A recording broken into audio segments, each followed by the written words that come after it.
sekolah tamat. Seorang murid meninggalkan kotak pensilnya di atas meja.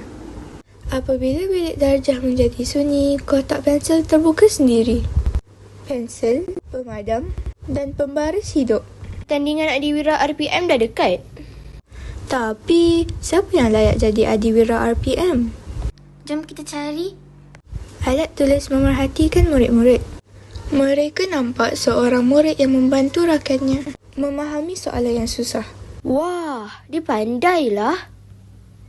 Bukan sebab dia pandai, sebab dia berkongsi ilmu. Tiba-tiba, muncul cahaya kecil berbentuk buku.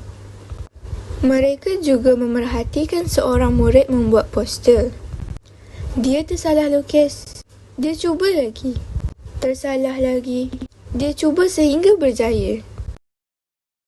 Saya ingat bila salah, habislah. Kadang-kadang kesilapan membantu kita jadi lebih baik. Selepas itu, muncul cahaya hijau berbentuk daun. Mereka melihat seorang murid yang biasanya pendiam. Apabila guru meminta pendapat, pada mulanya dia takut.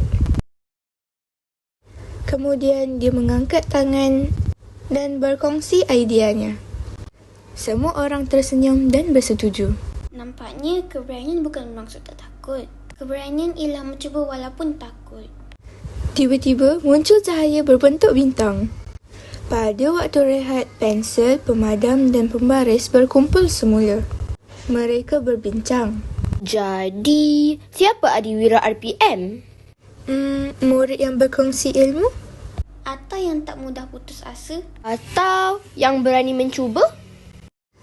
Tiba-tiba ikon buku, daun dan bintang bergabung.